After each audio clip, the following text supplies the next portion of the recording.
Oh my gosh. Amizzo was wearing a Grinch sweater.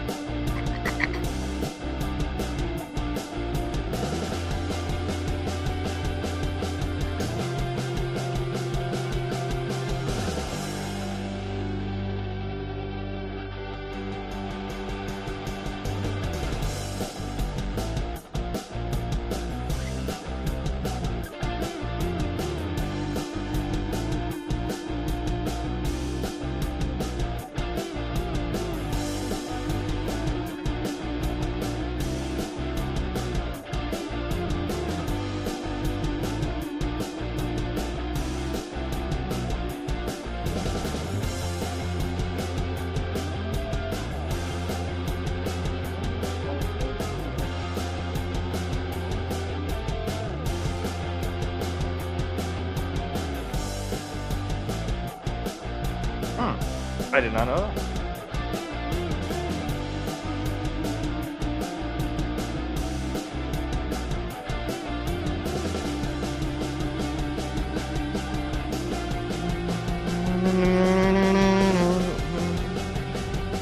They don't even change the court. Like, it's just got the Pistons logo. Like, wait, they can't do anything for the court. They're just playing in the LCA. That's ridiculous. That's ridiculous.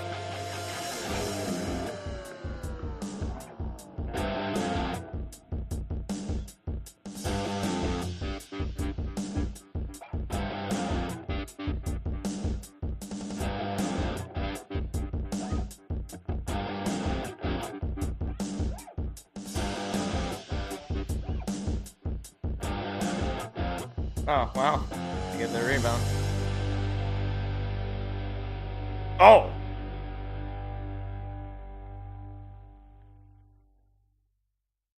Jeremy Fears. Trey Holloman starting.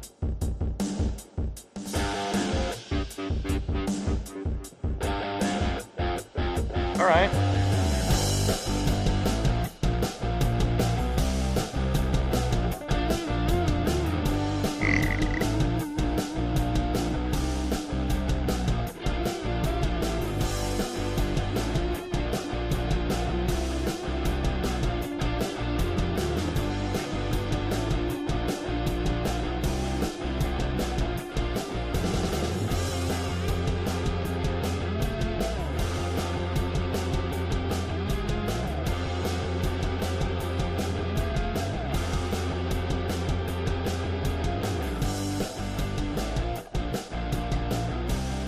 Oh, the Pala. Oh, it's a white boy Christmas.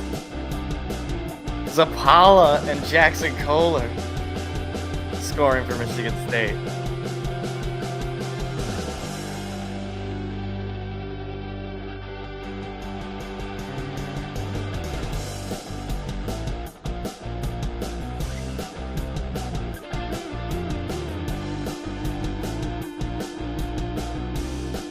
Oh, gosh. Another offensive rebound.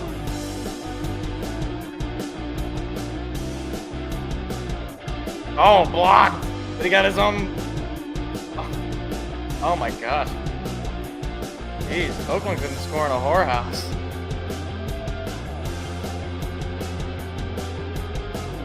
How's it out to... Well... Oh.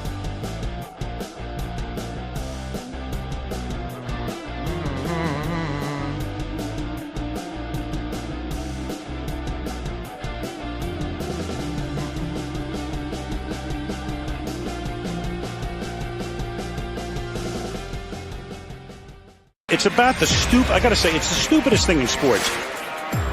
Whoa, he has trouble with the snap, and the ball is free. It's picked up by Michigan State. Jalen Watts Jackson, and he scores on the last play of the game.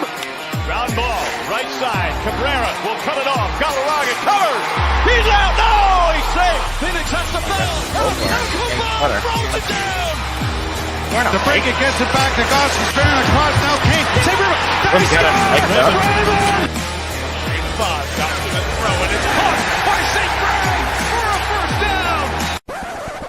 This is BS Sports. And away we go. Welcome one, welcome all. This is so strange to me because it's been so long since we've had to do a loss show, a show after a loss. But as the title describes, this isn't a show that's just coming off of a loss, as in a game in which the Lions scored less points than the other team. We've done that before.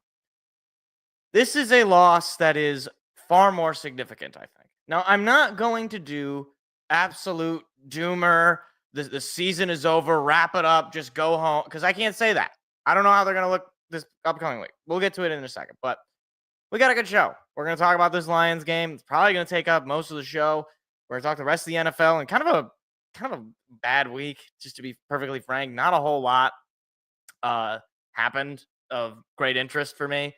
I literally have no notes for any of the primetime games because they were all just basically nothing. And I guess a little teeny weeny baby little bit of college football because the college football playoff starts this weekend. I don't know that anybody even remembers that that's a thing. I mean, I guess it doesn't help that, neither Michigan State nor Michigan are in it this year. So nobody around me is really talking that much about it. But it should be entertaining at the very least. So, all right. Let's just jump right into it, I guess. So, you look at the final score of the Bills-Lions game, and you would think that basically this was a close game throughout. That is not true. I am not going to sugarcoat this because I know there's a tendency for many Lions fans, and I love you people. I love you very dearly. There are many Lions fans who have a tendency to look at this game and say, actually, this was not a blowout. This was not a blowout in any way. The Lions were in this game. When you don't have the lead the entire game, that's not a close game. Okay? That's the illusion of a close game. When you don't have the football in the second half with a chance to tie it up or take the lead, that's not a close game. That's a blowout where you need basically everything to go your way, and, well, what do you know? It doesn't. Now, there's a lot to talk about the game as far as the actual performance. Because if you want to just look up and down a stat sheet, yeah, Jared Goff threw for nearly 500 yards and had 5 touchdowns and threw the ball almost 60 times. I'm sorry, but those numbers mean very little to me. When basically you're down double digits the entire game, yeah, of course Jared Goff is going to be primarily passing the ball. That doesn't really shock me in any way. The thing, however, the story of this game that is more than just the game is the injuries. Aleem McNeil, Carlton Davis, David Montgomery. All three of those guys done for the season. In Aleem McNeil's case, probably not going to come back in the postseason. Montgomery's case, also almost certainly not coming back in the postseason. Carlton Davis is pretty much the only guy that maybe, if you make a deep playoff run, Carlton Davis could come back and be there for you. Now, luckily, it's not a performance related. Like, it's not like his leg or his arm or his chest. It's a fractured jaw. I don't even know how that happened. I genuinely, could somebody point out the play in which that happened to him? Because I've never heard of an NFL player getting a fractured jaw. They wear helmets. What's the point of the helmet? Anyway, those three guys, while are all three of them all-pro level talents? No. But you keep adding these on. You already don't have Alex Anzalone. I don't need to tell you about Aiden Hutchinson. You already don't have, oh my gosh, I'm blanking on the guy's name. John Kaminsky. You already don't have so many guys on your defense. Derek Barnes, that's another one. At a certain point, you're basically going to tell your offense, never punt the ball, and hopefully we get like 1 or 2 stops throughout the entire game. Maybe we'll get a turnover. Now, I also don't want to say this is entirely doom and gloom because it's not as though you're not getting anybody in to take the place of Emmanuel Mosley, Carlton Davis, Aleem McNeil, David Montgomery. we don't know whether or not Derek Barnes is ever going to come back. It seems like probably not. But Emmanuel Mosley probably going to be coming back and potentially could be involved in this defense here down the stretch. Ifato Melanfanu is a name who made a massive impact on the defense last year and has not played all of this year.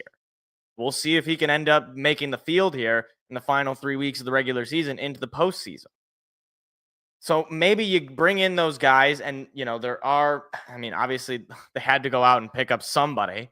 On the offensive side, as sort of blasphemous as this might sound, the loss of Montgomery, while very important, I don't think is going to be a massive problem for the offense. Because, for one, Jahmyr Gibbs is very, very good. He's playing at a Pro Bowl level right now. He's already got over 1,000 yards on the ground.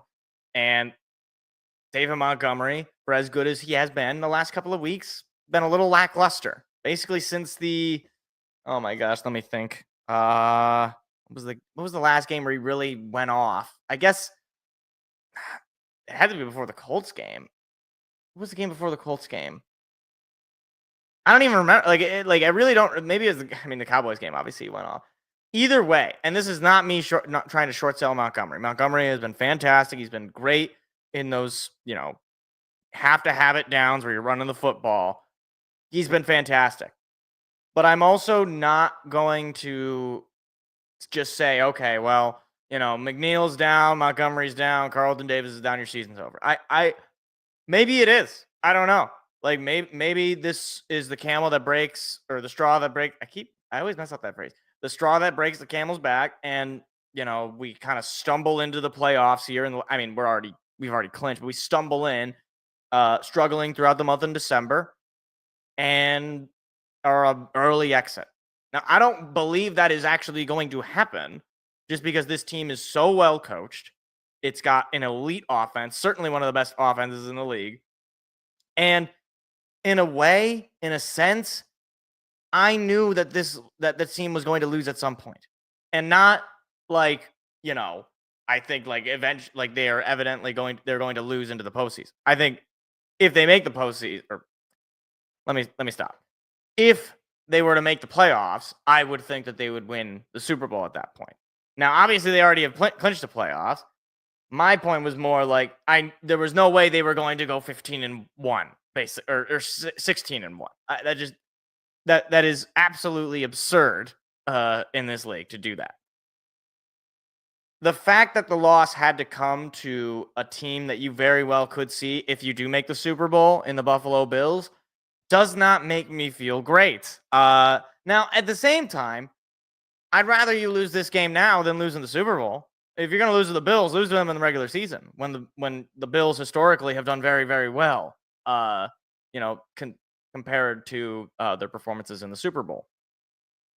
Now, as far as the offense, like I said, look, you can point out Amon-Ra had a great game, almost 200 yards and a touchdown, 14 catches. Sam Laporta had 100 yards, probably his best game of the year from a yard standpoint. Even Jahmyr Gibbs had 83 yards on 5 catches as well as a touchdown. Jamison Williams had a quiet role, but even he scored a touchdown for 37 yards.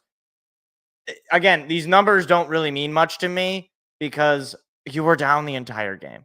You were never in a position in this in the second half to where you could take the lead or tie it up.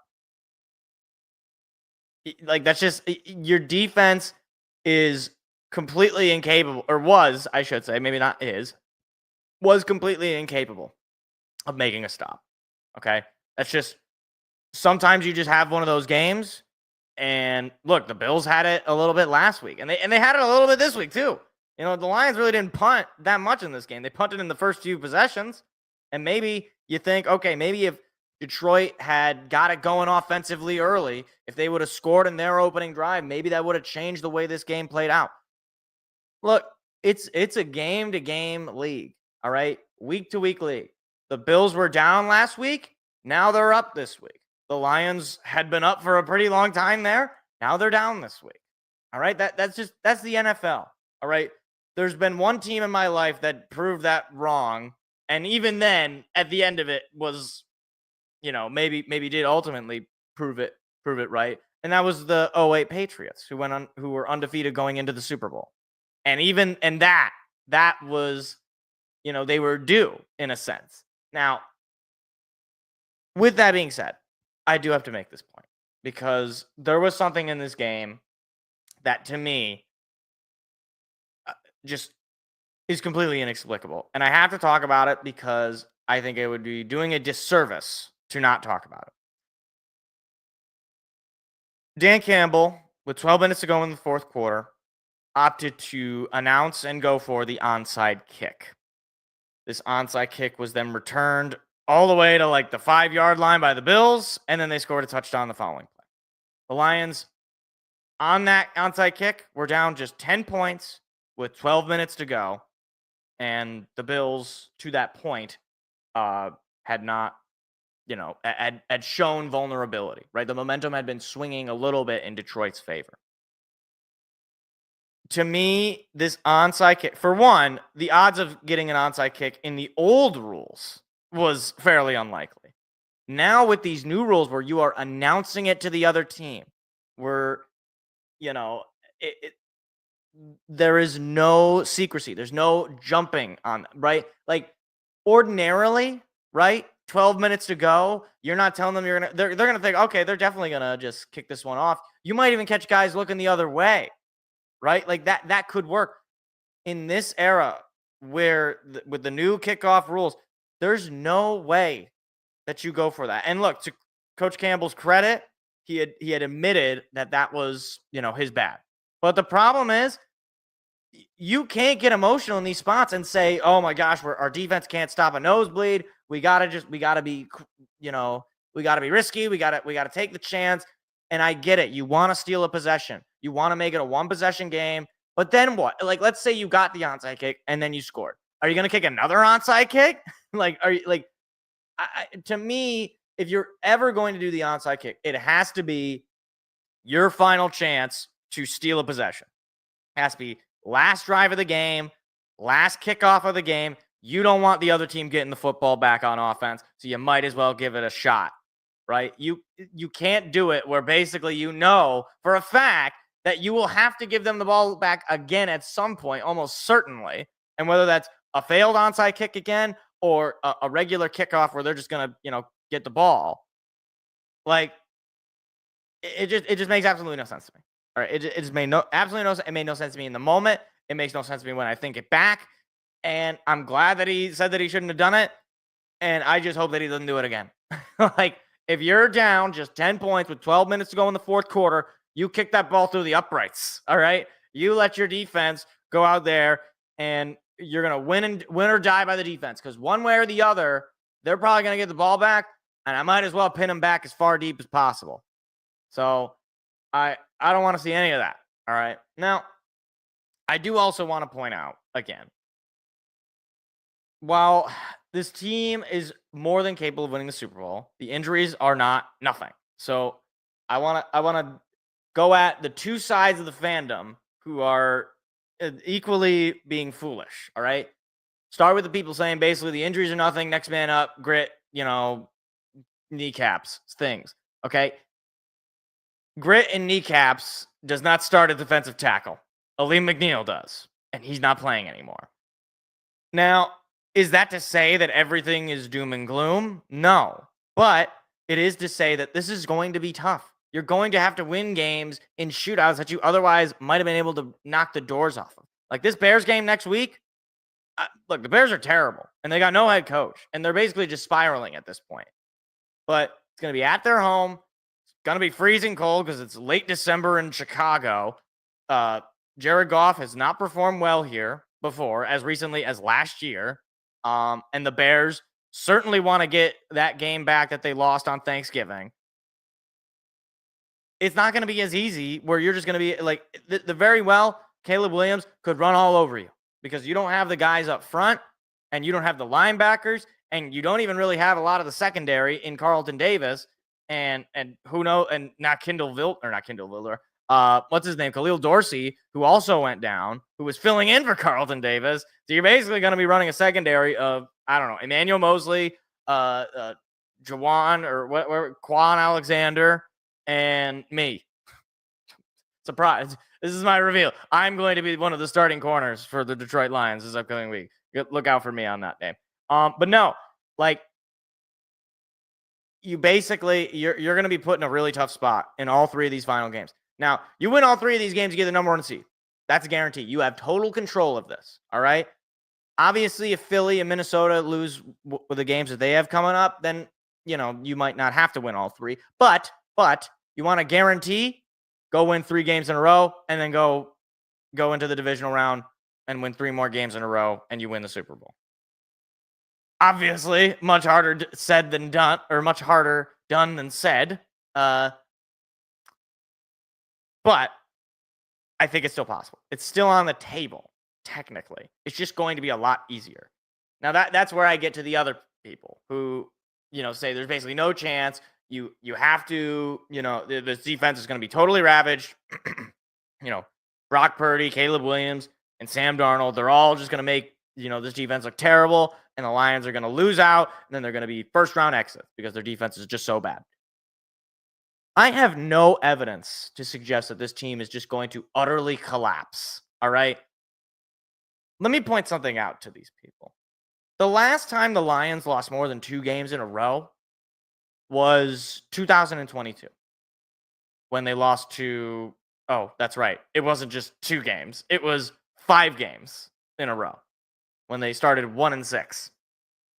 So this team has flipped a switch basically since then to being one of the toughest outs among teams in the league. Like you are, when the Lions are at a low point, that is when they rise above. And I think of even last season when, the Lions had played, I want to say they had lost on Thanksgiving. The following week, they played a tough game where they just barely held on to beat the Saints on the road. Then they lost on the road to the Bears, and they had a big primetime national television matchup against the Denver Broncos at home, a team that was on the upswing, and the Lions felt like they were on a downswing, and things were not going right. And what did they do? They went out and they played one of the best games they have played up to that point in the year and knocked the Denver Broncos completely out of the stratosphere, pretty much ended their season at that point, and ended Russell Wilson's career as a Denver Bronco. I'm not suggesting that that's what's going to happen on Sunday, because divisional game on the road, you can never predict those. Those are always going to be tough games.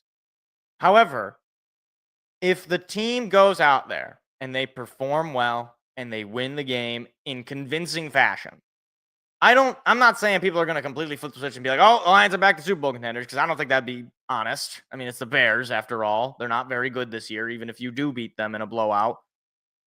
But I do think it will quiet a little bit a lot of the negative attention that this team is getting. Now, I want to end this segment, because I've been talking here a long while here.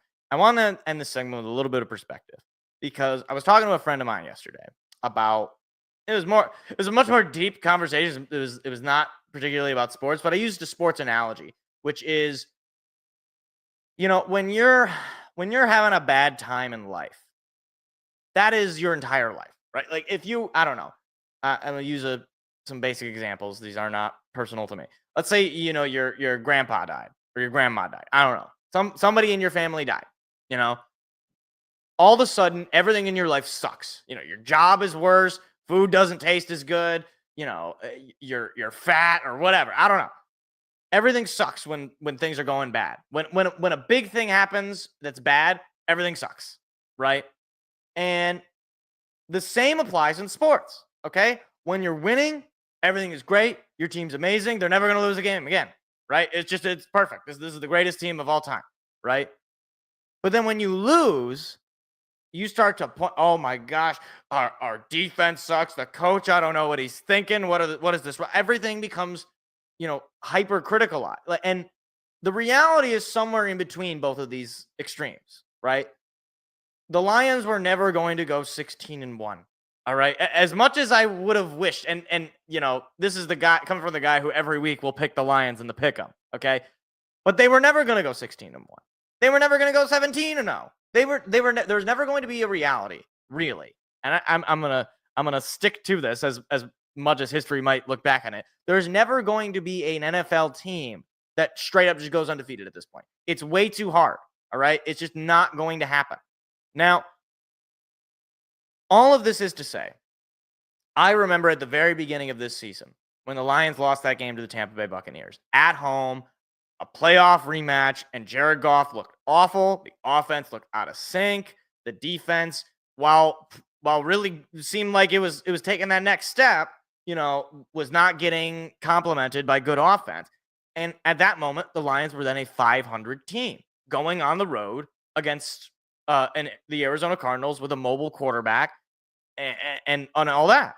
Like, it felt like if the Lions were to lose the next game, everything was over, right? Like, everything was going to fall apart. And after the Lions lost that game, they won 11 games in a row. Franchise record, 12-1, clinched the playoffs. Now we're at another impasse. They lose a game in brutal fashion. They get a bunch of players injured, right? Like their defense is ravaged, and we are still in this mindset of, oh my gosh, this is the worst thing ever. We have no idea how the season's going to end, and it could end in heartbreaking fashion. We could lose in the first round of the playoffs. We could lose the last 3 games and lose on the road in the playoffs. We don't even get a home game in the playoffs. Alternatively, we could go on to never lose another game, win the Super Bowl, and nobody remembers, oh yeah, that one time when the Bills beat us 49-42 or 48-42, excuse me. That's just sports, okay? Like, you know what's funny? You know what people really the only people that will remember this are nerds like us. Last year, on Christmas Day, no less, the Chiefs lost to the Raiders, who had an interim head coach and a garbage quarterback.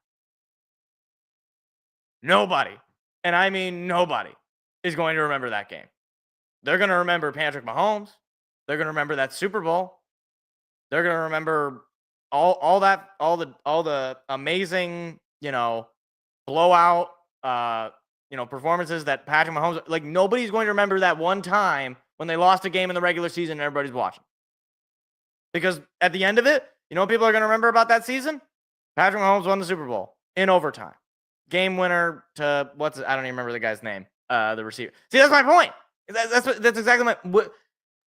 Ultimately, the only thing that people are going to remember about the season is what it looks like at the end. It's why, even as fun as last year was, I do look back on that season. I'm like, well, while it was fun, won the division, it's a good season to look back on. I feel like, it ended in a bad way, right? Same thing with the Tigers this past year, or any name, pick your team, right? I say all of this to kind of bring people into a little bit of perspective, all right? Nobody knows how the season's going to end. These injuries could be the straw that broke the camel's back, or they could be basically completely incidental and we won't even remember them by the end of the year. And if we do, it'll be only a mark in favor of the team. So I got nothing else to say on this. Look, we're on to Chicago. Whether we like it or not, that's our next game, and that's all the focus I have to put onto at this point. So you go out and you beat Chicago, we'll be right back where we started, where we're, a really good team that could certainly win the Super Bowl if we play our best ball. So there it is.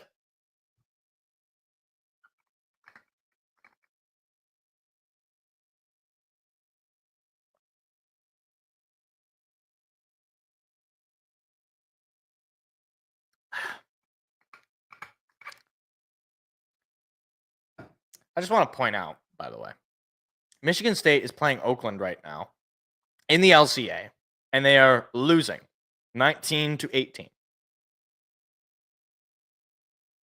I don't want to talk about it. All right, I do not want to talk about it. Apparently we're number 20 in the country. How did that happen? Is it just because we beat North Carolina? And then who else did we beat? We blew out Minnesota and Nebraska. So maybe that's why, because we beat a couple of Big Ten teams. But right now we're struggle busing against Oakland. We've also been off 10 days. I don't know who made the college basketball schedule this year, but why we got 10 days off? Probably for finals. Probably what it is. These guys don't go to school. I don't know. Actually, some of them might. Some of them might want to go to school. Sorry, I just mean to slander them. What up, Troy? Sorry, I was just ranting during your message. So, hello, welcome to the show. That was an air ball. I'm not gonna talk about it. Not gonna talk about it. All right. Okay. So I don't have a whole lot to talk about. You know what? We might actually talk briefly about this this Monday Night Football game, but we'll get to it at the end. I didn't make any notes on it. I didn't watch a single minute of this game. But I'll just talk about it a little bit, just from a stats perspective. But anyway. So the first game I have to talk about is, I guess we were due for a really bad Thursday Night Football game because we had the week prior, we had Lions Packers, an all-time classic, division rivalry, came down to the wire, game-winning field goal. And then this week, we had Rams 49ers, which is another division rivalry, in-state rivalry. You think, okay, both these teams kind of, competing for a playoff spot, trying to stay alive, and well, no, this was terrible. This was terrible. And it's bad when really the story of this game is not exactly the game itself, but more the characters involved in the game. So, character number one, who I will focus on first, is one Deebo Samuel. So Deebo has gone from fairly likable leader, vet, team player to complete and utter diva, full of himself, thinks he's the greatest wide receiver since Jerry Rice kind of thing.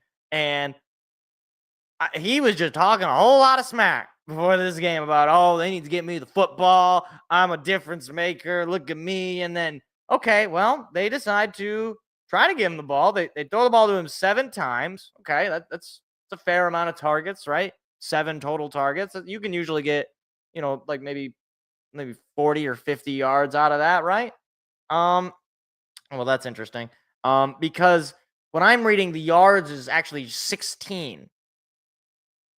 So not like 50 or 60. Not a very good number.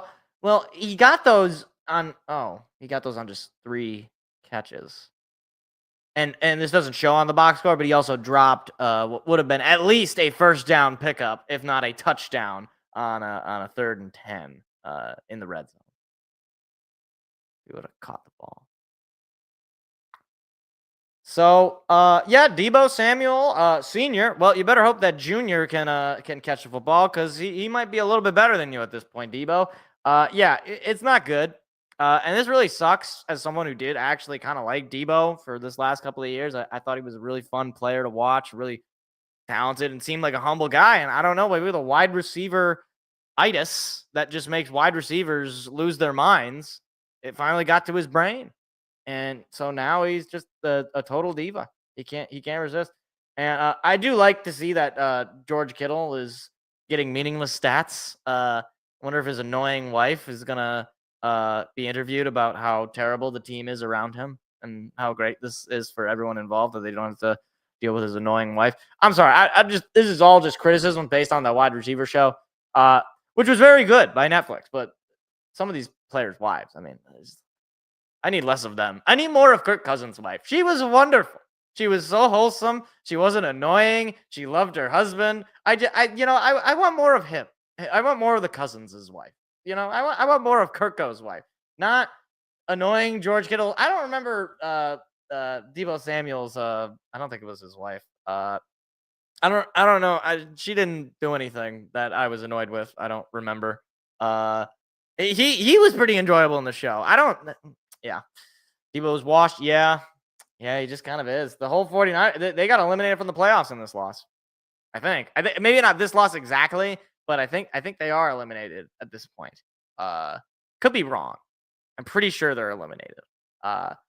Which to go from Super Bowl to not even making the playoffs. I mean, it's not all that unusual in the grand scheme of things. You go back and you look at a lot of those teams that lose the Super Bowl, they usually don't come back they usually don't come back from it. Okay, not officially. Okay. They're like a 1% chance, though, right? Like they basically need to win out and everybody around them needs to lose out. So, yeah, probably a little unlikely. A little unlikely. But I didn't even get to the big story about this game. I was mostly talking about Debo. So, for most of you, you probably, if I asked you who Devondre Campbell was, most of you would probably be like, who is that? Is that a football player? I don't. And yes, he was a football player. So he played for the defense. So that's why most people probably wouldn't know. He was a linebacker, I believe. I don't even. Does his name even show up on the box score? I don't know if it does. Hold on. No, it doesn't. Okay. Well, here's the thing. All right. So Devondre Campbell decided in the middle of the game, I don't want to play anymore. Now, keep in mind, this was the third quarter. The Niners were up 6-3. They were winning the game. And Campbell said, you know what? I'm out. And he just left the game. Just straight up walked out.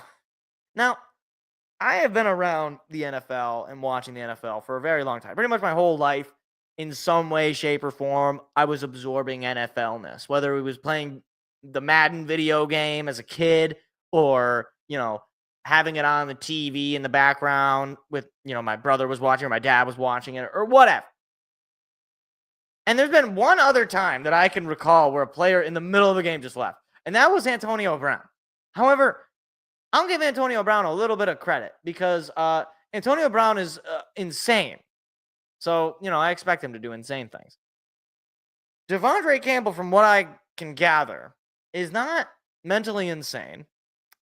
He's not even really, like he has no history as far as I'm aware. No, Zingdad, you're the 49ers fan here, so you tell me. I've never heard of any like bad actions by this guy. I've never heard of any, unsportsmanship or any. I've never in my life experienced in a primetime game, because an Antonio Brown game, that was not a primetime game, I don't believe. Primetime game, the world is watching, Amazon Prime, only game on that night, and you opt out. Now, I'm not one to just, sling accusations without basis. I'm not even one to suggest that, these players are, how shall I say, stupid.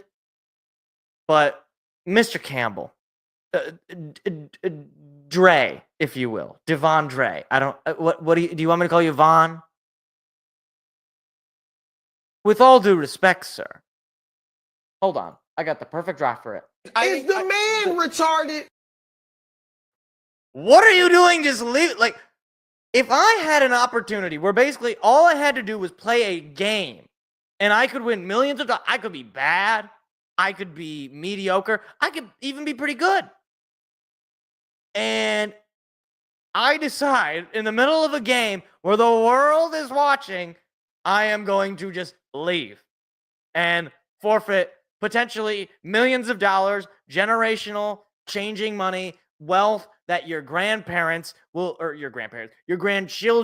will be able to inherit and still maybe not even have to work if it is invested correctly and everything, goes well. In what world do you just opt out of a football game?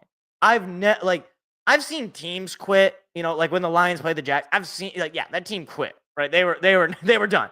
I've seen that happen. But my goodness, I have never in my life heard of a player just opting out. He didn't like being taken out for Greenlaw. Man, if you don't like it, play better.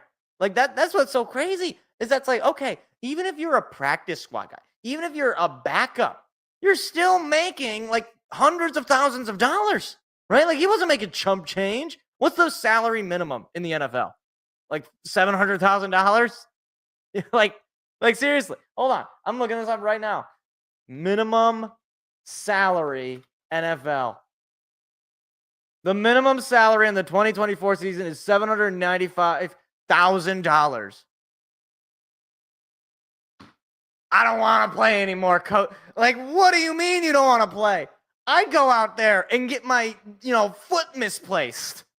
Like, I go out there and lose 3 fingers and my left eye for $795. Are you $795,000? He lost $361,000 for his, like, dude. Where does that? Can I have that money? If he doesn't want it, I'll take it. Suit me up. Fly me out to San Francisco. I'll be practicing every day. I can't tell you I'll be very good. I'm about, a couple 100 pounds and, a foot from being a good NFL player. But like, what in the world are you thinking?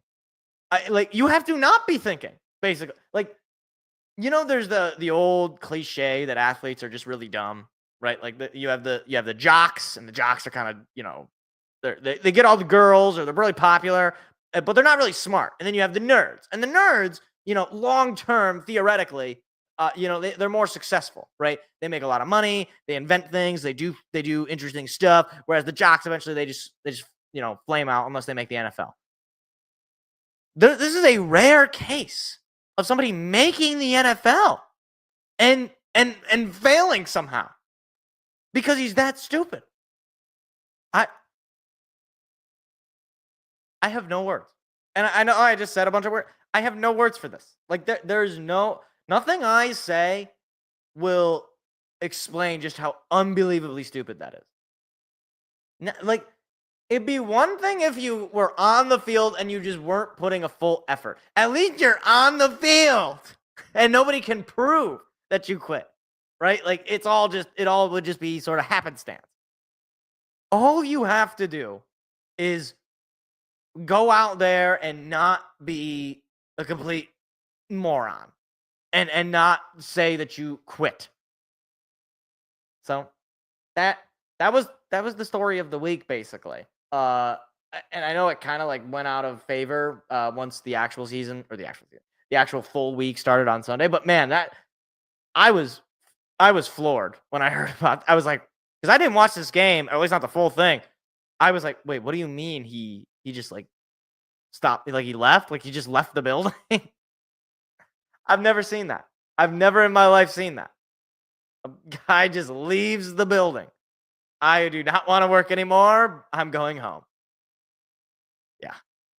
That's amazing. Amazing. So, sort of on the note of the Lions' loss here. So, the number 1 seed in the NFC continues to be a conversation. Look, Minnesota, Monday night win over the Bears. But I want to talk about the Eagles because I know that I am going to basically just be seen as a Lions homer in this take. But I refuse to believe the Eagles are real. I refuse. There is no way this team is actually good. This is 2018 Steelers. This is complete fugazi. All right? Complete fugazi. All right? Now, I'm just saying, look, of course they had their little, their little A.J. Brown and Jalen Hurts had their little touchdown there to trick everybody into thinking they don't actually hate each other. Now I'm not, the fact now that they had to do that, I'm like, oh, they must really hate each other. That's the only way. I've gone full conspiracy theory. Like, to me, it's like, why would that? It was a player on the defense who, like, I don't know why you would say that. Like, did he just make the whole thing up? What benefit would that give you? I have no idea. Hey, look, maybe they actually don't hate each other. Maybe it was a misunderstanding. I don't know. But either way, they go and they beat up on the Steelers. Now, the Steelers are basically the Eagles in like 3 to 4 years. Basically, that's what they are. A team that is like I guess in the case of the Steelers, they actually have a good coach, whereas the Eagles have a coach who doesn't really do much. He just he just has a good time.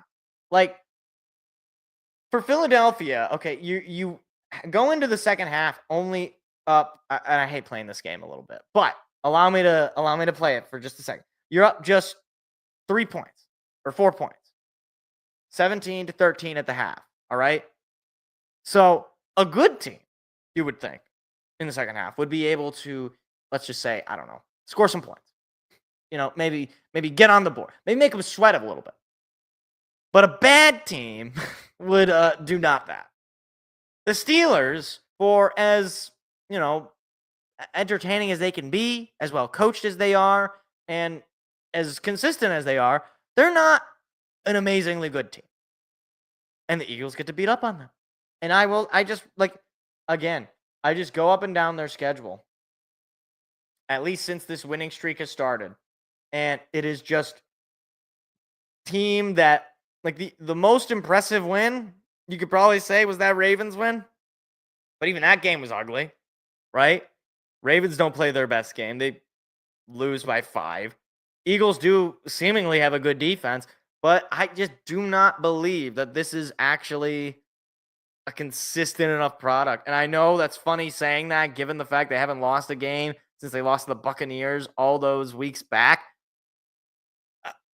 Every time I look at them, and it just feels like a team that is building up this house of cards, and at the moment that there is any amount of what's the word here? Oh my gosh. Any amount of struggle, any amount of difficulty, the first sign of resistance, they'll fold like a paper bag. I don't have any logic to explain this. I have no particular evidence to explain this. This is an entertainment show, all right? I'm not giving you, all the advanced stats here. I just look at it from a purely, like, what kind of a coach do they have? I don't really know.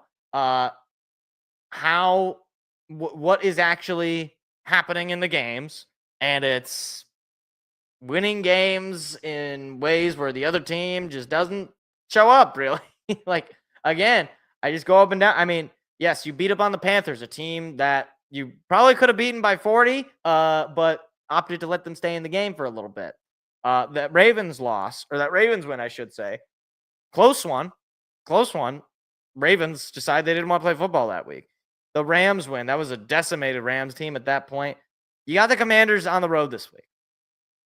And that's definitely their toughest game for the rest of the season, on the road against the Commanders, because they got 2 home games against the Cowboys and the Giants. And I just got to tell you, short of the Giants pulling the miracle of miracles out of their behinds, I do not see that going well. I do not see that game as a victory for the G-men. So, look, if they continue to win out, it's going to be tough. The Lions will have to match their wins here and here out if they want to get that number 1 seed. That's also, again, that's assuming that they win out in general. So you never know. Montgomery's out for the season. He had knee surgery, I believe, MCL. Yeah, so Montgomery is out. He's not coming back.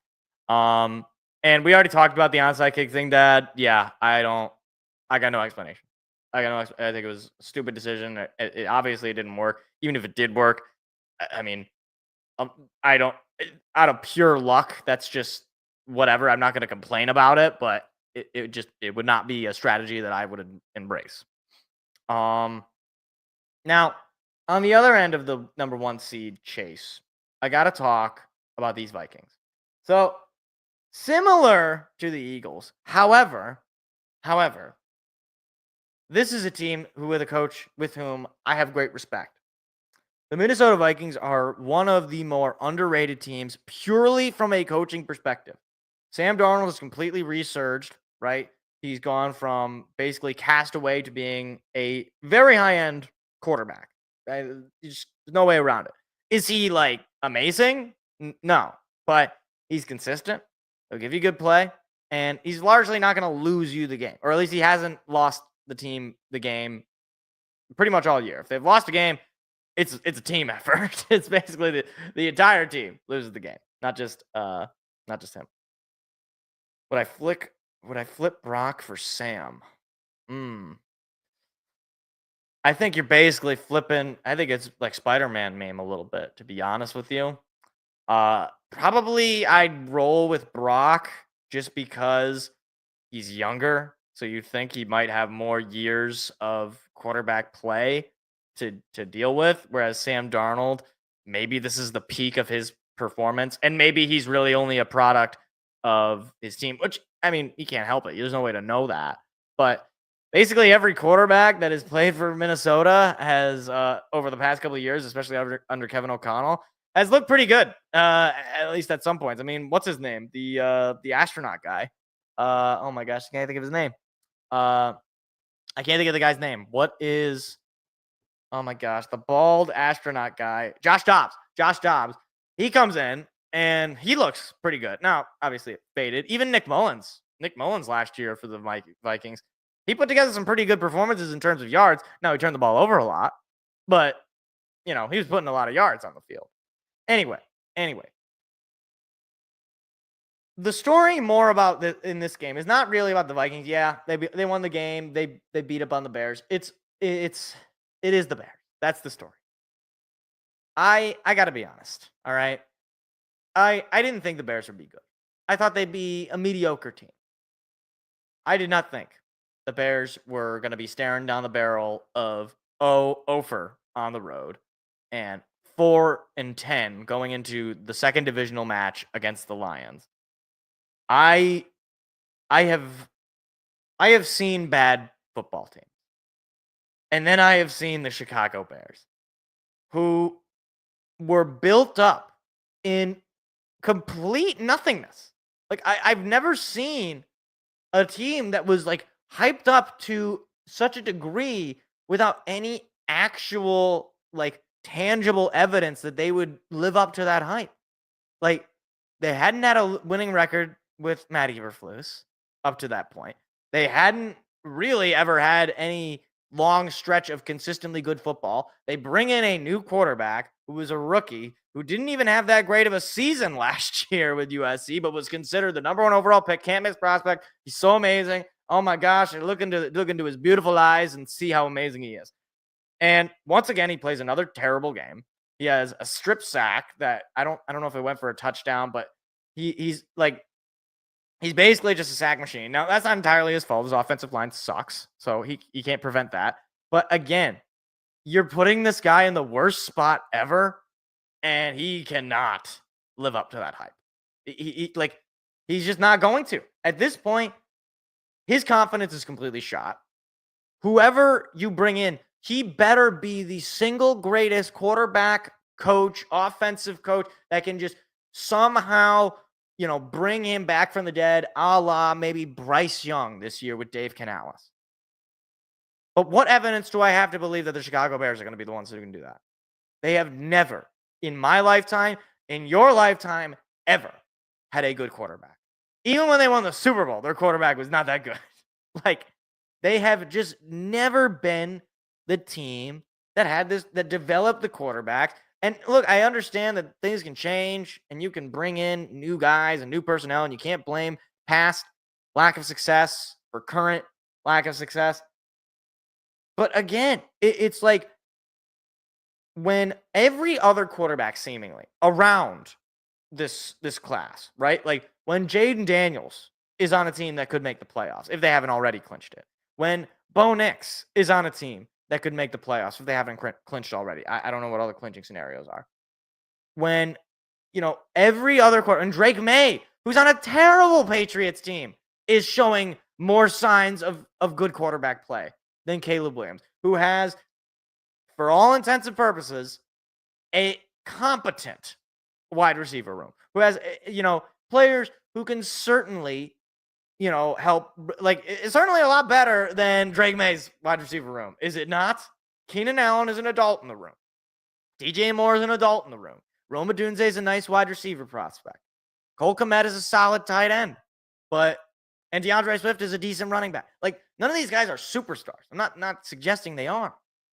But they're not bums off the street, all right? He's not throwing the ball to, current Randy Moss, right? Like he's not throwing the ball to old man Jerry Rice, right?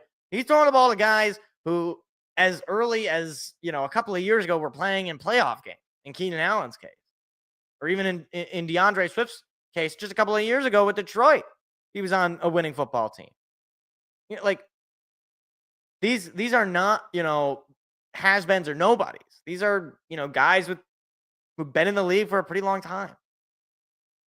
And yet, Caleb Williams can't get out of his own way in a lot of ways. The Bears can't get out of their own way. I think this is largely a Bears problem. I'm not burying Caleb Williams. It's a rookie quarterback. I don't think anybody really would have. Well, I don't want to go that far, actually. I think somebody would have success with this team. A quarterback who is experienced would probably have some success. Not a lot of success because the defense is terrible and the offensive line is terrible. But enough success to certainly, not go out week in and week out and basically just look like you don't want to be there. But yeah. So this Bears team, as joyful as I am at the fact that they just are terrible, I do find it a little disappointing in that I guess I just expected it to be a little bit more interesting. I mean, I don't know what some of these teams who get hard when the Lions got hard knocks, they had a great year. I don't know. All these other teams who get hard knocks, like the Giants last year, and then the Bears, they just suck. like what did we break hard knocks where we just instead of us being terrible, we ended up actually being pretty good, and then every other team that gets hard knocks is just terrible. I'm looking forward to next year. It's gonna be what are they gonna do? Raiders hard knocks? They're gonna do some other why don't they ever do a good team? Why don't they ever do the Chiefs? Maybe that you know what will be proof that Patrick Mahomes is actually the greatest of all time is if he can he can be on hard knocks and still have a good year, because apparently it's impossible unless you're the Lions. Apparently. So yeah. What else do I have? So I guess I'll talk about this briefly just because I did not watch this game. I didn't watch a lot of games. Just being honest with you guys. But Denver, they're okay. They're 9-5. And I really have not been paying attention to it. How long is Mahomes out for? I don't know if he's out for any time. I know it was a an ankle sprain.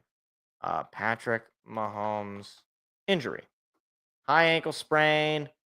Let's see. 3 hours ago on Yahoo Sports. Okay, come on. Oh my gosh, seriously? Just get to the Patrick Mahomes injury, high ankle sprain, doesn't give me any timeline. Okay, well that's not helpful. Try USA Today. What happened to Patrick Mahomes? Mahomes able to. Let's see. Mahomes was able to get up eventually, but slowly hobbled to the sideline. He had a right ankle.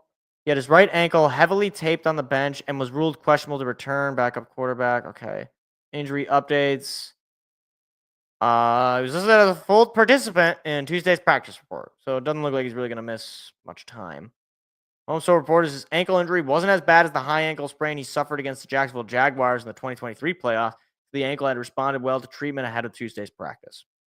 Obviously, it's a short amount of time, but I thought we had a good day yesterday and a good work after the game as well, Mahomes said. As a result, Mahomes is going to try and play on Saturday, less than a week after he suffered the injury. So that's the thing is, it is going to be an early game for the Chiefs. They play on Saturday this week. But it doesn't sound like he's going to win, or it doesn't sound like he's going to lose anytime. Chiefs win Super Bowl? I don't think that's going to happen. They're probably going to get the number one seed. Maybe they'd have to win a few more games here. But no, I don't think they're going to be able to do what they're doing right now. They're feeding on some bad teams, and they're not looking really all that good for the most part. I think, assuming the rest of the competition in the AFC does not just fall to dust at the sight of Patrick Mahomes, I don't think it's going to be a long playoff run for the Chiefs this year. I really don't. But I guess briefly to talk about the Broncos, they're 9-5 and they're well in range to make some noise in this playoff. Like, I gotta be honest, as your local Sean Payton hater, I am a little impressed. All right, I am a little impressed with the consistency of this football team. Now, look, they've lost to good teams, so that's usually not a good sign. They've lost consistently to teams with winning records. They lost to the Steelers early on in the year, lost to the Chargers, lost to the Ravens, lost to the Chiefs in back-to-back fashion. But since those back-to-back losses, they haven't lost a game. They got the Chargers at home, or the Chargers on the Freudian slip. They got the Chargers on the road on Thursday night.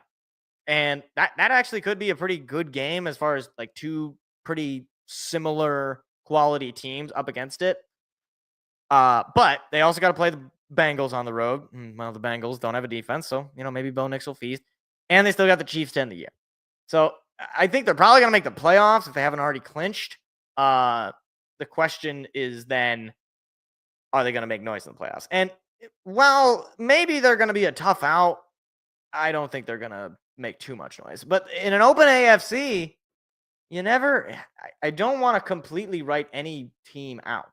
Like if I just look, can I get the standings here? There we go.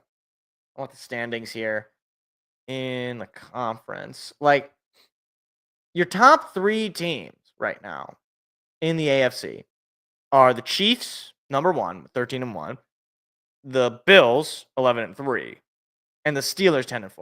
And it feels like the drop off between the Bills and the Steelers is like the Grand Canyon. Like it feels like a massive drop off between those two teams. Then you got teams like the Texans. You got teams like the Ravens, and the Broncos, like I said, and the Chargers, and a lot of these other teams that are just basically just trying to stay alive, and they realistically won't, like the Colts or the Dolphins and the Bengals. But yeah, so I mean, maybe if they could, depending on where they end up seeding wise, maybe they make a noise in the wild card round. Like if you get like Broncos, Steelers, maybe that would be an interesting game. Real Russell Wilson revenge game. That would actually be a good game. That means That means they're definitely gonna have that happen, right? Yeah, I think so. The 6th seed. Who would the 6th seed play? Who does the 6th seed play? Do they play the 3 seed? Because I think it's the 1 seed gets the bye, the 2 seed gets the 7 seed, the 3 seed. Yeah, okay, yeah. So they would actually. Wow, that's gonna happen. I'm telling you, that's what's gonna happen. But all right, that's pretty much all I had for the NFL. I'm actually gonna be right back. I'm gonna use the bathroom really quick. I did not realize I'd be talking about the NFL for this long. So I'll be right back. We'll come back. We'll talk some college football, and we'll get to the picks. All right, sounds good. I'll be right back.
All right. So that was enough NFL. So let's talk a little college football. So I do want to briefly mention, because it happened over the weekend, Travis Hunter wins a Heisman. I mean, I don't really have much else to say. One of the most electrifying players in college football in the last few years. Absolutely deserved it. I mean, I've watched football for a very long time. I don't remember the last time a guy played on both sides of the football at the level that he was able to play. Now, was he going to be able to do that in the pros? Probably not. Probably not. But maybe on like occasional, like maybe you'll see him on special teams and at wide receiver or at corner, whatever he ends up playing. But I do think he will be successful in the pros. He's got certainly got the talent. It's really just a matter of staying out of trouble, which for a lot of these highly talented guys, these kind of, superstar personality type guys, the fear is not so much the play on the field, but the effort behind it and the tendency to do stupid things. We'll just say that. But congratulations, Travis Hunter. Definitely one of the more well-deserved Heismans. Pretty much I really don't see any controversy. I know some people, namely Ashton Janty, who was the running back for Boise State, was none too pleased. But I don't. Last I checked, Ashton didn't play both sides of the football. So you're in a losing battle, buddy. He had a great year too, but you're not gonna win it over him. So bad year to be really good, basically, if you wanted to win the Heisman. So, all right. So I'm gonna do something that I don't usually do on this show, which is something of a pick'em, something of a predictions for college football. Now you're probably wondering why are you doing this, Mike? Because for one, your football team, Michigan State, is terrible. You have largely admitted that you are not, you're not the most influential or knowledgeable in college football. But let alone, regardless of all that, we're gonna talk a little college football. All right, I'll get to your comment in a second, D8. Because we're talking college football right now, so I'll get to it in a second. So looking at this bracket, I see a lot of teams that I frankly have never watched a single game of football. All right.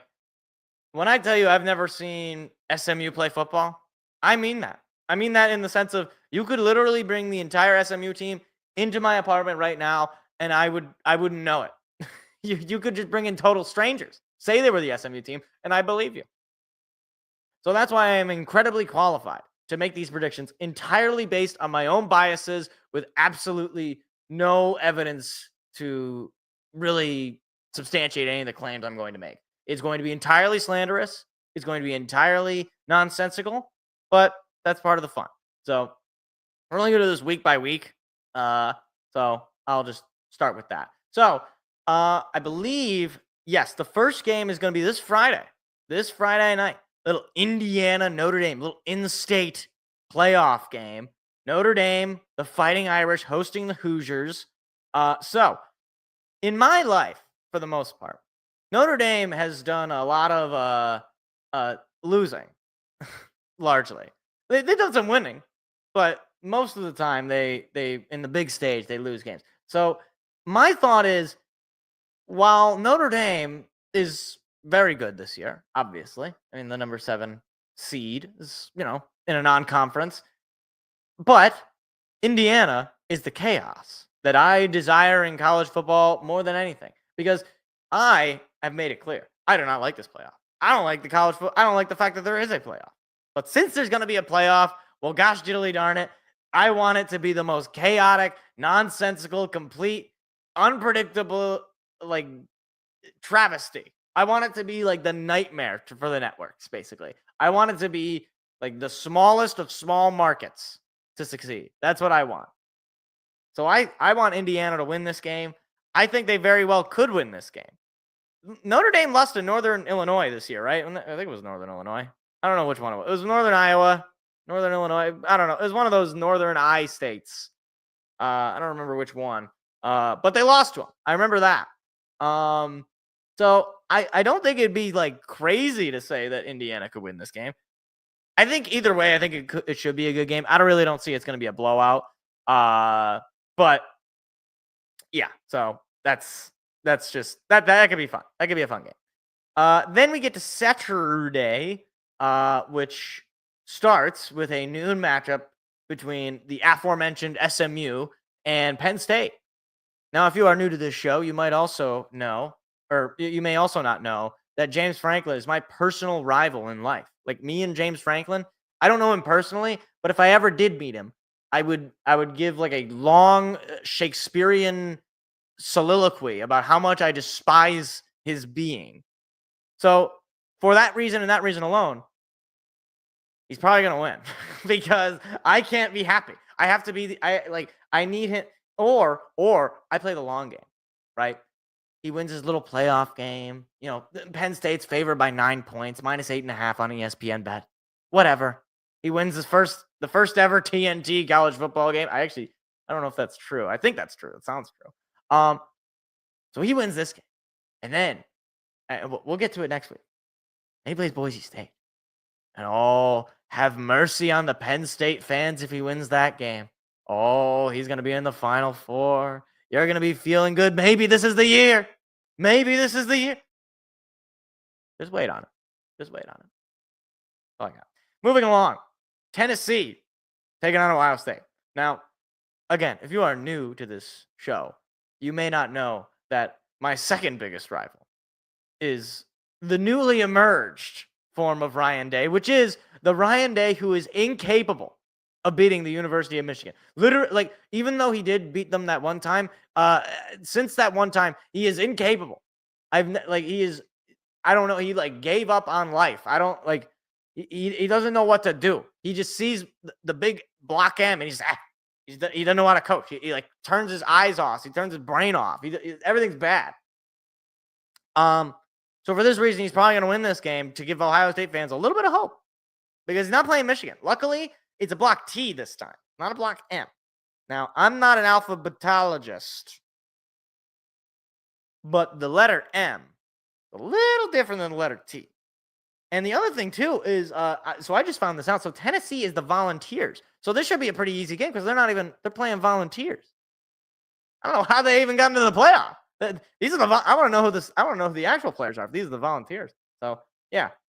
And it's an SEC team coming up north, playing in the cold. It's going to be a cold December day in Columbus, Ohio. Watch it be uncharacteristically hot. It's going to be like one of those 50-degree winter days.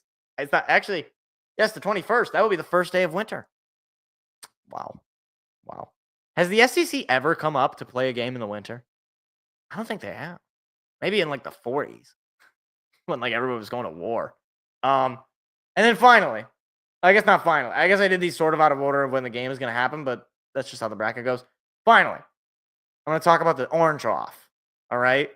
The Clemson Tigers taking on the Texas Longhorns. Now, the winner of this game will play Arizona State, which is just kind of weird to me. I don't know how this, I guess because they won their division. They won their conference. Okay, that's how it goes. That's just the way it is. But the one game that I do remember watching Clemson in, it was against Georgia, and they didn't look very good.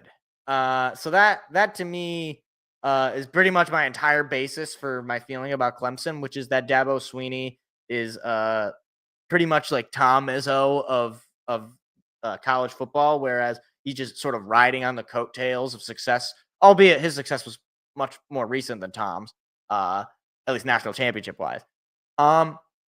For Texas, though, I got a feeling that they got a little bit of a chip on their shoulder. You know, they lose in the SEC championship game to a Georgia team that has beaten them twice now. They want to prove that they are legit. They want to prove that they're not just a bunch of phonies. And to do that, they will win an ugly, boring-ass game against Clemson. It will be ugly. It will be boring. And it will also, in fact, be ass. But we're going to take it, and we're going to like it. Because TNT / HBO Max / is having the games on TV. I don't know what league, other than, I guess, the NBA and the NHL, which has series for their playoffs, not single game. How do they not get ESPN or Fox to do these games? Is it just because college basketball took like? Who cares about college basketball? Other than me and like 5 other people.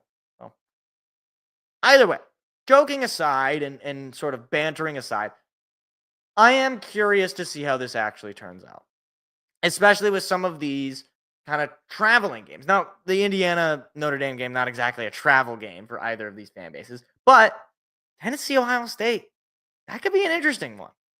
That could certainly be an interesting one.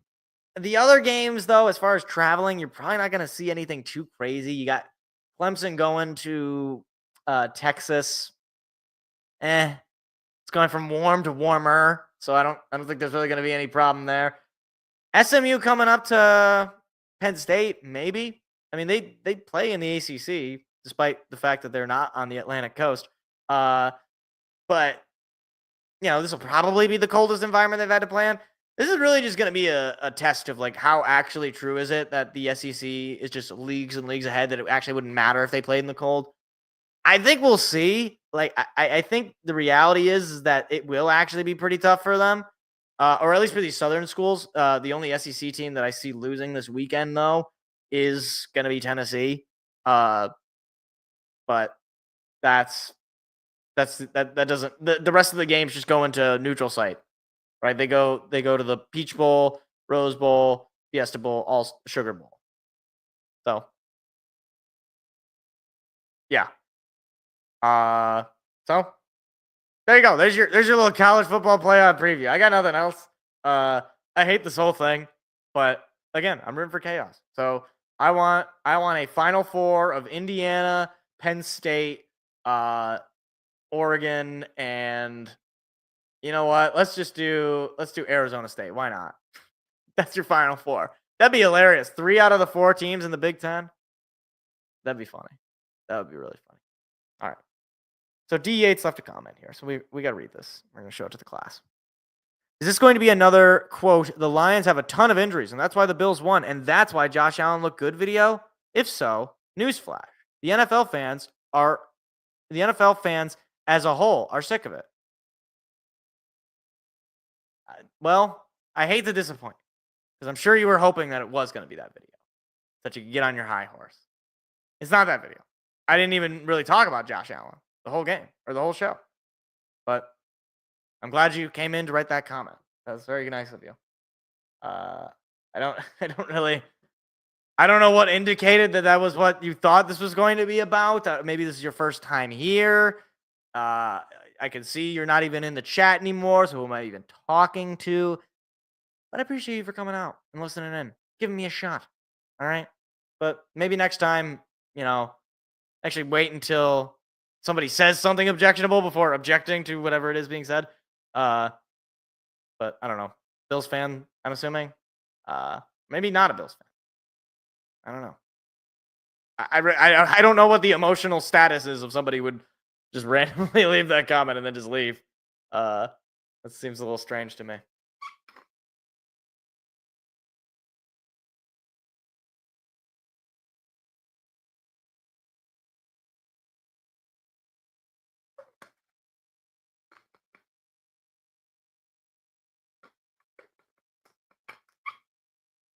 All right.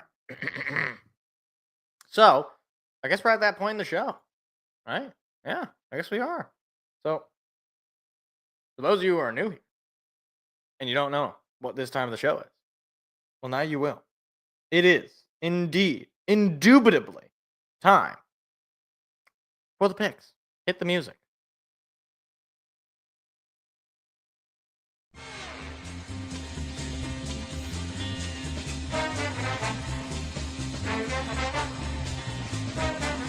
So, look, I gotta be honest. At this point, I've pretty much given up the chase for me to actually win it all this year. Seth has gotten a lead on me that is unbeatable. So, I'm just here so I don't get picks. Anyway, Seth did get his picks into me on time this time. Here we go. Thursday night football. Broncos, Chargers. Seth is taking his Los Angeles Chargers in San Diego. And I'm going to agree. This feels like a bounce back week for LA. Terrible game against the Buccaneers. I did not expect them to look that bad. But, I mean, the Buccaneers, when they got their weapons out there on offense, it makes sense. It makes sense. They're able to just cook. I did not think it was going to be like 40 points, but it's tough. It's tough out here in the streets for the Chargers. But I do think they're a good team. It'll be a divisional matchup, prime time. I think Harbaugh's going to have them ready for the Super Chargers. Texans at the Chiefs, a little Saturday night football action. Or not Saturday night, Saturday day football. Seth is taking the Texans in this game. Seth, as much as I want to believe that they will, dethrone the Chiefs for at least a moment, where it seems like the Chiefs are actually going to lose the game, I got to take the Chiefs. Like, they're just the team that just always finds a way to win. Like, it's ugly, it's disgusting, it's probably not going to be, successful in the postseason, but what do you want me to say? The Texans are so inconsistent. They have not really put together a game that's complete and looks convincing. So, yeah, I guess I'll just take the Chiefs on pure, I don't know, like, out of pure just consistency. All the Chiefs do is win. Give me the Chiefs. I got that. Steelers at the Ravens, also a Saturday game. Seth is taking the Birds in this one. I'm going to agree. Look, Lamar Jackson just went out and played an amazing game against the Giants. Take for that what you will. But the Steelers, to their credit, not playing the best football, but this could be a bounce back week though. This is a divisional matchup. They're ahead in that division right now. Ravens need this win to get back up and get that divisional home game if they can pull it off here.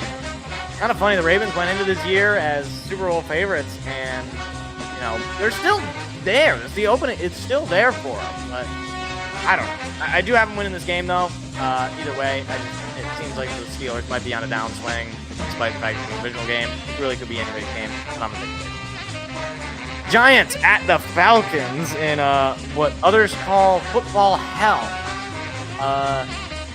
That's also what I call it. Seth is taking the Falcons. The Giants are in a tank like no other. I've never seen a team. Now, for the Falcons, we don't know if Kirk Cousins is going to be the quarterback. There has been indications from Raheem Morris that he is not making a decision on QB1. Kirk Cousins is utterly cooked. He is way past his prime at this point. Which is, a little surprising. I thought the Falcons were a much more improved team, but offensively, they're terrible. Despite the fact they won that game against the Raiders, they won that game because of the Raiders being in full tank mode. So, yeah, I do think they're going to win this game, but maybe we'll see Michael Penix first time. Give me the Birds. Cardinals at the Panthers. This is a weird game that probably 3 people will watch. Seth is taking the Cardinals to win the game. I guess I'll take the Cardinals as well. Speaking of games that nobody watched, the Cardinals blew the doors off the New England Patriots this past week. Nobody watched, so nobody even knows what actually happened in this game, myself included. But they won the game, so that's what I'm going on. The Panthers are terrible. Bryce Young, he's shown some flashes, but he's still not very good. Give me the Cardinals. I think they're going to continue to be a little feisty, try to get into the playoffs. It's a little low odds, but I think they're playing enough.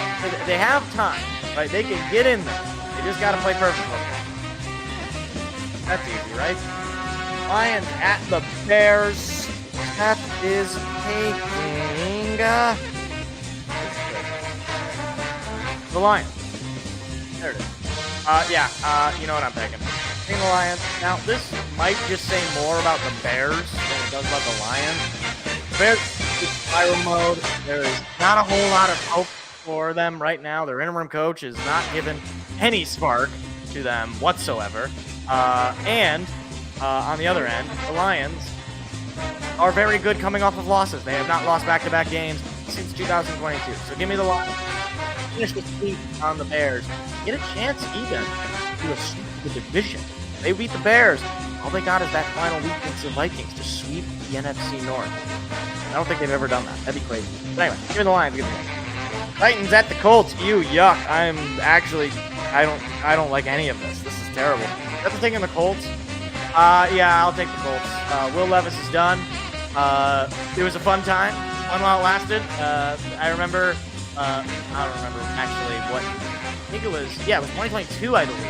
I remember having discussions with people who talked about how they wanted the Lions to draft Will Levis. That's all I gotta say about that. I got nothing more to say about this game. Yeah, the Colts are probably just gonna win by default, but it's gonna be an ugly one. So, give me the Colts. Rams at the Jets. Seth is taking the Rams. Yeah, I'll take the Rams as well. The Rams are one of the hottest teams in football right now. I know it was an ugly win against San Fran, but a win is a win. That's back-to-back wins against you had the what is their name? The Bills the week prior in a blowout win. I think that offense really can cook. And against this Jets defense, while it will be on the road, it will be a cold December day in New Jersey. I don't think that's really going to affect the Rams offensively. I think this will be a much cleaner game on offense for Matthew Stafford and the boys. I do think they come out with a game against the Rams. I realize we haven't disagreed on anything yet. Or no, we have. I disagreed on the Chiefs. Okay, good. Eagles at the Commanders. Seth is taking the Eagles. My soul wants to. My soul wants to. I always listen to my soul. Give me the commies. I don't know why. Here's my reasoning why, all right? Divisional game, on the road, commies want it, Eagles obviously want it, but I want the commies to get the win. So I'm going to give them my belief. I believe in you, Commanders. You can do it. Maybe that'll help inspire them to win. I don't know that that really has any power. I don't know if any Commanders are going to watch this. Maybe they will. If you play for the Commanders, you have any attention can be given to the Commanders of this plan. I believe. This local, mid-Michigan man believes. Give me the Commanders. Browns at the Bungles in what many are describing as football terrorism. The Bengals is who Seth is going to take. And, yeah, I mean, they had Dorian Thompson-Robinson out there for the Browns last week. That was how bad it was with Jameis Winston. Yeah, I mean, the Bengals are terrible. They're almost certainly going to be out of the playoffs, I think, by the end of this next week. Yeah, I have no real confidence in the Bengals in the future, and I have even less confidence in the Browns. So, here are the Bengals. No other reason. Vikings at the Seahawks. Seth is taking the Vikings. Yeah, I'm going to take the Vikings as well. So, Geno Smith, apparently he got hurt in this Sunday Night Football game against the Pack. They had Sam Howell in there at quarterback for Seattle. This just feels like a retooling year for Seattle. I think next year they're going to be able to maybe put something together, but in a way, it's almost like maybe they really just should have, gone full tank mode and tried to get one of these top-end players. But you never know. Seattle's a fairly well-run organization, so maybe they'll find a guy in the mid-rounds, in the first round there, and be able to jumpstart where they're at. The problem is, they don't have a quarterback, and it's hard to find quarterbacks in the mid-rounds. So, yeah, give me the Vikings either way, short term. I think they're going to get this win. They're going to continue to make that NFC North and that number one seed race interesting. Apparently they don't lose. Patriots at the Bills. Seth, I don't even have to look. Of course you think the Bills. I'm not going to say much. Josh Allen's the MVP. He's the best football player right now. Certainly the best quarterback right now. He's putting the team on his back. He's playing absolutely lights out football, pretty much mistake free. This just feels like a stat padding game for Buffalo. This just feels like a 3-touchdown game for Allen, and then he can leave in the third quarter. Yeah, I don't see this going well for Patriots. It's gonna be at home. Bills Mafia coming off a huge win. I think it's gonna be a big win for Bills. Give me Buffalo. Next, we got the Jaguars at the Raiders. In the Tank Bowl of Tank Bowls. This is actually incredible. Seth is taking the Jaguars in this one. I really don't know. I guess I'll take the Jaguars just out of pure Mac Jones, in theory, can play quarterback. Like, I don't even know who's quarterback for the Raiders is playing. Is it Desmond Ridder? I think it is. I think it's Desmond Ridder. And that, Mac Jones has shown me much more than Desmond Ridder ever has. So, yeah, give me the Jags. That's a terrible one. Wow. 49ers at the Dolphins. Boy, if you would have said this game at the beginning of the year, I would have said, oh, this could be a Super Bowl matchup potentially. Nope. Definitely not. Seth is taking the Fins to get the win here. Yeah, I'm just gonna agree. This feels like the death of the 49ers. We already talked about them earlier in the show. They just feel like they're a team without a life, without an identity. As much as the Dolphins are kind of similar in that regard, I do think that the Dolphins at home play their best football in the warm weather. They don't have to deal with any of that nonsense snow or rain or any of those parts of the environment that most of the football world has to deal with on a relatively week-to-week basis. No, give me the Dolphins. I just have nothing with the 49ers, man. They just feel like a team that is completely quick, and I don't blame them. Then we got Sunday Night Football. Oh, Sunday night. Sunday night. Buccaneers at the Cowboys. Seth is taking them Buccaneers. I say them boys, but that's not what he's taking. Yeah, give me the Bucs purely on a couple of reasons. Number one, Baker Mayfield late season, elite football player. This is just true. This is just very, very true. He turns it on in the late game. Turns it on when the lights are bright. And on the other end of it, Cowboys at home are terrible. I think they've won one game at home, or maybe two. I know they won on Thanksgiving. That's the only game that I can recall they won at home. They're terrible, and Cooper Rush is terrible. They barely beat the Panthers on the road. So yeah, I guess barely. There was points where that game was close. I don't know. Cowboys are terrible. Buccaneers are not amazing, but they're playing good ball right now. So yeah, Bucs. Mike Evans back at it. And finally, Monday Night Football, Saints at the Pack. Seth is taking the Packers. Yeah, it's hard to take the Saints in this. This feels like a total write-in loss for New Orleans. Look, you don't really have a quarterback. I don't even know. I think Spencer Rattler's in there for them. And you're going on the road in a cold December Monday night against the Pack. A team that's coming off a win on Sunday night on the road. Still searching for that playoff berth. I think the NFC North might be kind of out of their reach at this point, thanks to that loss against the Lions a couple of weeks. But certainly trying to keep their spot in the playoffs, play the seeding game, and see if they can, get a nice matchup here. Give me the Packers. All right, rounding it out here. Broncos, Chargers. You're both taking the Chargers. Texans, Chiefs. Seth is taking the Texans. I am taking the Chiefs. Steelers, Ravens. We're both taking the Ravens. Giants, Falcons. We're both taking the Falcons. Cardinals, Panthers. We are both taking the Cardinals. Lions, Bears. We are both taking the Lions. Titans, Colts. We're both taking the Colts. Rams, Jets. We are both taking the Rams. Eagles, Commanders. Seth is taking the Eagles. I am taking the Commanders. Browns, Bengals. We are both taking the Bengals. Vikings, Seahawks. We're both taking the Vikings. Patriots, Bills. We're both taking the Bills. Jaguars, Raiders. We're both taking the Jaguars. 49ers, Dolphins, we are both taking the Dolphins. Buccaneers, Cowboys, we are both taking the Buccaneers. And Saints, Packers, we are both taking the Packers. And those, my friends, are your NFL Week 16.